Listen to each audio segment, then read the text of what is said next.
What's going on, everyone? Welcome back to another video on this stage rally build that I've got. So today I'm going to be working on making some scrapers for the rear wheels.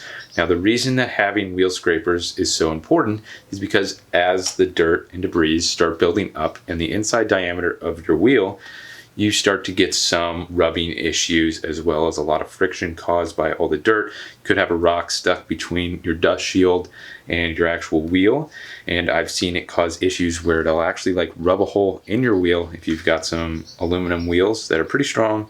But unfortunately, if you have something that's a lot harder of a material rubbing on it for a long period of time at high rates of speed, it's going to wear a hole into it. Now on my car specifically, I have aluminum two-pot rear calipers. These are very prone to having leaking issues as well as being completely unusable after just a little bit of time under a lot of friction caused by having debris in your wheels. I was really lucky because I only saw a little bit of wear on my calipers during the last rally, but that was because I had to scrape them out manually after each stage. Now, if I had let that build up, I probably would have gotten to the point where my rear brakes were completely unusable and I would have had to get new calipers because they're so soft and they're so easy to wear. So even if you do have cast calipers on your car and you don't have to worry about so much of corroding your calipers, it's still a good idea if you have a dedicated rally car to make wheel scrapers, because even if you don't see all that crazy wear and it actually eats through a tire, it's going to clean the wheel out, which is going to save you having all that unneeded weight of all the dirt and mud that gets stuck in there, as well as you're not going to have a weird balance or hopping issue if you actually build up a lot of mud in there. Now the first thing that I got to do is actually throw one of the wheels back on in the rear so I can actually measure out the total clearance that I have to make the wheel scraper.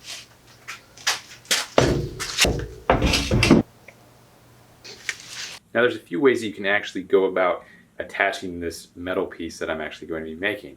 You can either go to one of the bolts that's holding on to the caliper if you want to make it removable, or like what I'm going to do, I'm just going to weld it to the backing plate that you saw me measure from to the inside diameter of the wheel. Now you don't have to be super precise with this because the metal isn't what actually is going to be scraping the wheel clean.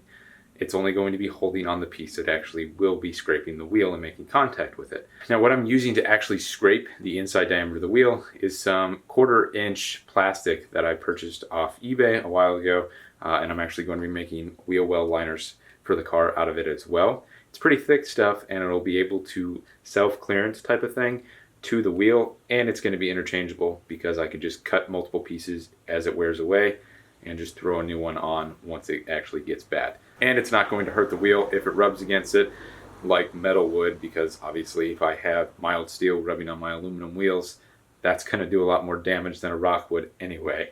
So definitely don't want to do that. So I'm going to get the curvature of the knuckle that I'm actually going to be welding the support piece to with the cardboard template, and then we'll start cutting out some pieces, weld it together real quick, weld on some nuts on the back, and then we'll have our two pieces for both sides.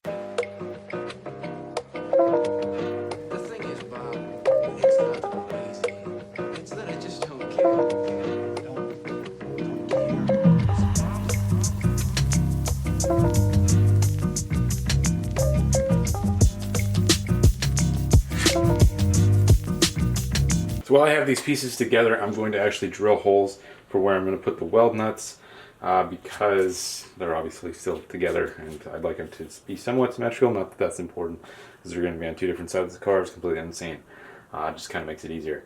I'll probably do 3 weld nuts on the pieces here and then leave room for the center support that's actually going to go onto the knuckle as well. That way I'm just not welding this flat piece on there for it to get bent as it goes. That way it has some sort of support. I'm actually going to make sure that once I weld it into the car that the piece is going to be tilted to where the end farther forward is going to be near the outside of the wheel, and the one closer to the back side of the car is going to be on the center of the car. So the reason being is because as we move forward, obviously, so you're moving this way, the wheel is rotating forward. So then as it rotates, you want it to actually pull the debris away from the spokes of the wheel and out of the wheel, rather than being vice versa or just straight to where it just builds up on it and it ends up causing a dam and it's less of a desired effect, rather than as it builds up it can just push right off out of the wheel. So these are the weld nuts that I'm actually going to be using. So they're M8, pretty heavy duty stuff. Really don't need this if you don't want to, but I have a whole bunch of these weld nuts, so that's what I'm going to use. I got all these super cheap from Rally.build. I recommend checking them out if you're building a rally car. They've got a lot of great stuff, especially for Subarus, BMWs. I bought my last set of wheels because they're having a good sale on those too from them. Definitely recommend it if you're building a rally car. They got a lot of good stuff, as well as I got my harnesses, first aid kit. They sell like everything tailor-made for like stage rally, so like you can get your spill kit, whatnot. Like everything's just made for them. So not sponsored by them or anything like that. It'd be kind of cool, but I'm not. Just he's a good dude, and he sells a lot of good stuff. So I recommend checking him out. And we are not going to use that drill bit. It's a little bent. Let's get rid of that one.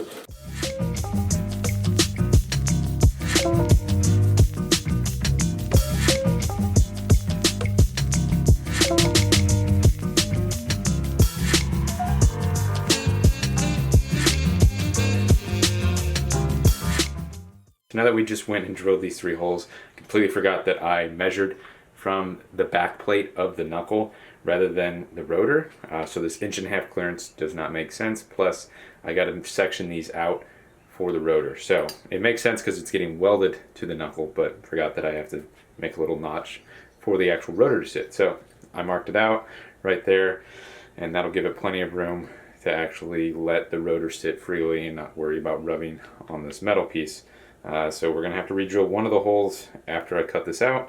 Not a big deal, and shouldn't be any issue. So just adds one more step after I did one.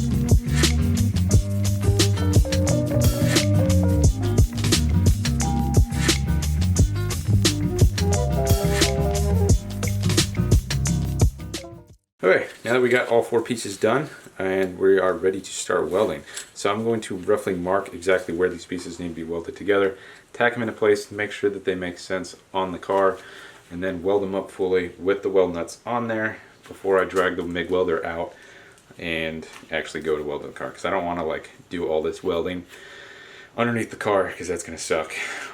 And obviously we need to clean up the knuckle quite a bit before. Get all that mud and dirt and scale off of there, that we can actually get some decent penetration in there with the welding and start welding away. It won't be much welding onto the car.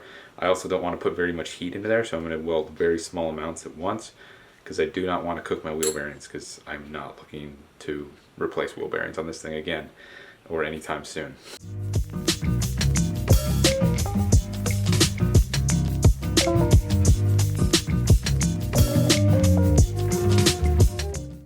Well, that was a pain trying to tack these in place the improper way, holding them on with thin layer gloves. Super crappy. But I test fitted them, they work, they fit fine, they seem like so. I'm going to weld this fully, these tabs on there, and then we'll get the weld nuts, weld those up, trim where I have to on the weld nuts to make this all fit decently. And once we do that, we can start cleaning up the hub and weld these things into place on the car.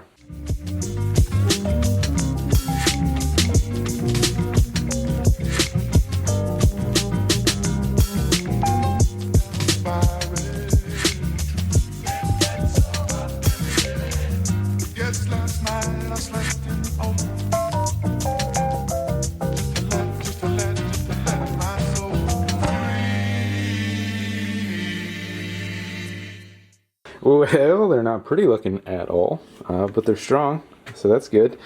Definitely probably overkill for what they are, but hey, I want them to last, so whatever. So now that these are done, time to actually take the flap disc and clean up the hub and actually start welding them on.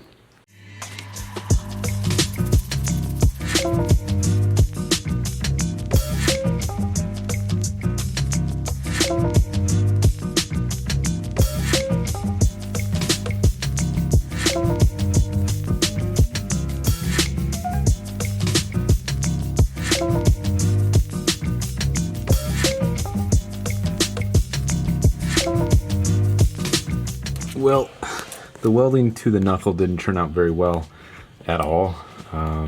Not really the right thing to be doing, MIG welding to this cast steel, but not a big deal. I mean, it's plenty strong enough for what it is. They look pretty hokey, but whatever.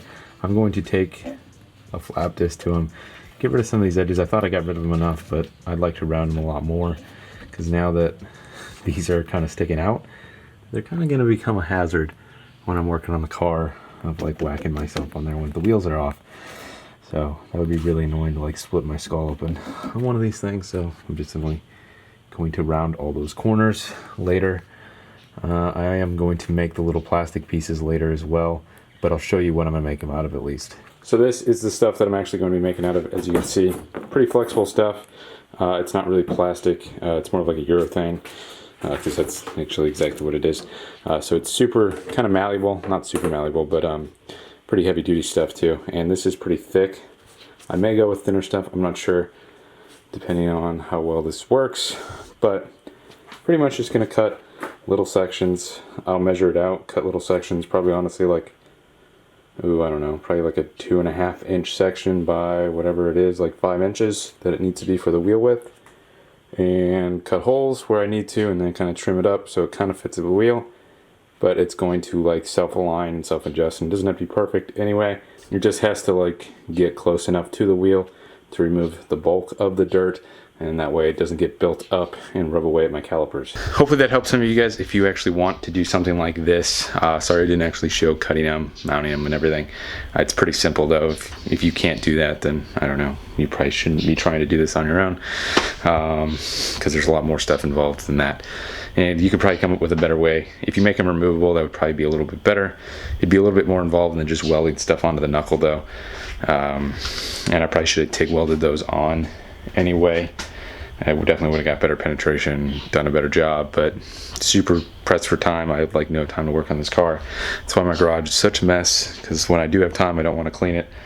I just want to like get what I can done on the car and then like go back to work, because that's my life lately. So yeah, thanks for watching. Like I said, hopefully that helped you. If you're trying to make something like that or just watch for entertainment, that's cool. Watch me fail and burn myself quite a few times in this video. Anyway, I'm done. Got a shower. Get ready for work in the morning. All right, see you guys.